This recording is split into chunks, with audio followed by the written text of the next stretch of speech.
सावधान, अगर आपने कामदा एकादशी को हल्के में लिया तो इसका परिणाम भयानक हो सकता है। एक ऐसा श्राप जिसने एक गंधर्व को बना दिया भयानक राक्षस। सिर्फ एक गलती और जिंदगी बन गई नरक। लेकिन एक व्रत की शक्ति ने पल भर में सब बदल दिया। क्या है वो रहस्य जो पाप को भी जला देता है? राजन, इसके पढ़ने और सुनने से वाजपेयी यज्ञ का फल मिलता है, वरना पछताओगे। युधिष्ठिर ने पूछा। वासुदेव, आपको नमस्कार है। कृपया आप ये बताइए कि चैत्र शुक्ल पक्ष में किस नाम की एकादशी होती है? भगवान श्री कृष्ण बोले, राजन, एकाग्रचित होकर यह पुरातन कथा सुनो, जिसे वशिष्ठ जी ने राजा दिलीप के पूछने पर कहा था। दिलीप ने पूछा, भगवान, मैं एक बात सुनना चाहता हूँ। चैत्र मास के शुक्ल पक्ष में किस नाम की एकादशी होती है? वशिष्ठ जी बोले, राजन, चैत्र शुक्ल पक्ष में कामदा नाम की एकादशी होती है। वह परम पुण्यमयी है। पापरूपी ईंधन के लिए तो वह दावानल ही है। प्राचीन काल की बात है। नागपुर नाम का एक सुंदर नगर था, जहाँ सोने के महल बने हुए थे। उस नगर में पुंडरीक आदि महाभयंकर नाग निवास करते थे। पुंडरीक नाम का नाग उन दिनों वहाँ राज्य करता था। गंधर्व, किन्नर और अप्सराएं भी उस नगरी का सेवन करती थीं। वहाँ एक श्रेष्ठ अप्सरा थी जिसका नाम ललिता था। उसके साथ ललित नाम वाला गंधर्व भी था। वे दोनों पति पत्नी के रूप में रहते थे। दोनों ही परस्पर काम से पीड़ित रहा करते थे। ललिता के हृदय में सदा पति की ही मूर्ति बसी रहती थी और ललित के हृदय में सुंदरी ललिता का नित्य निवास था। एक दिन की बात है। नागराज पुंडरीक राजसभा में बैठकर मनोरंजन कर रहा था।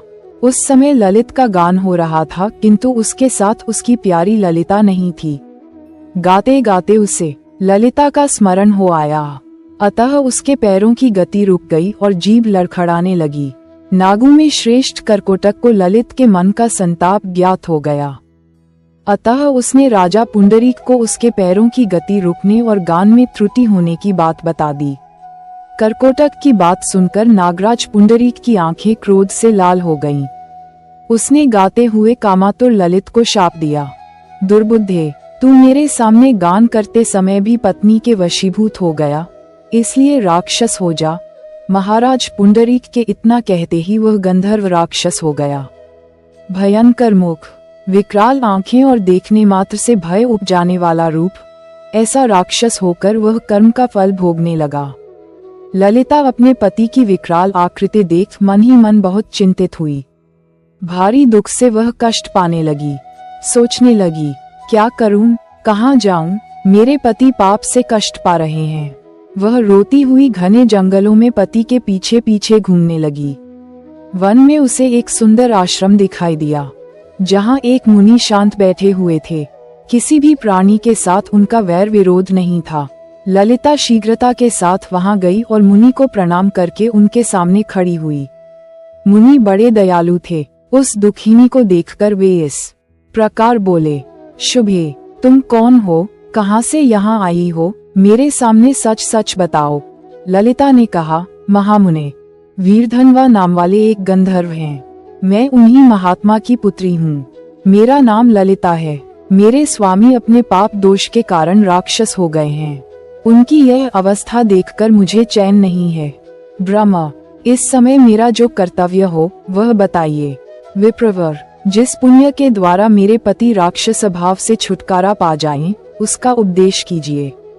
ऋषि बोले, भद्रे, इस समय चैत्र मास के शुक्ल पक्ष की कामदा नामक एकादशी तिथि है, जो सब पापों को हरने वाली और उत्तम है। तुम उसी का विधिपूर्वक व्रत करो और इस व्रत का जो पुण्य हो उसे अपने स्वामी को दे डालो। पुण्य देने पर क्षण भर में ही उसके शाप का दोष दूर हो जाएगा। राजन, मुनि का यह वचन सुनकर ललिता को बड़ा हर्ष हुआ। उसने एकादशी को उपवास करके द्वादशी के दिन उन ब्रह्मर्षि के समीप ही भगवान वासुदेव के श्री विग्रह के समक्ष अपने पति के उद्धार के लिए यह वचन कहा, मैंने जो ये कामदा एकादशी का उपवास व्रत किया है, उसके पुण्य के प्रभाव से मेरे पति का राक्षस भाव दूर हो जाए। वशिष्ठ जी कहते हैं।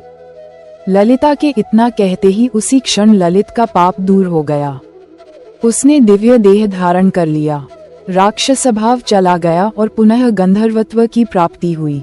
नृपश्रेष्ठ, वे दोनों पति पत्नी कामदा के प्रभाव से पहले की अपेक्षा भी अधिक सुंदर रूप धारण करके विमान पर आरूढ़ होकर अत्यंत शोभा पाने लगे।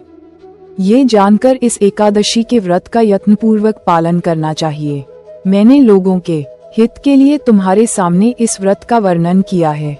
कामदा एकादशी ब्रह्महत्या आदि पापों तथा पिशाचित्व आदि दोषों का नाश करने वाली है। राजन, इसके पढ़ने और सुनने से वाजपेयी यज्ञ का फल मिलता है।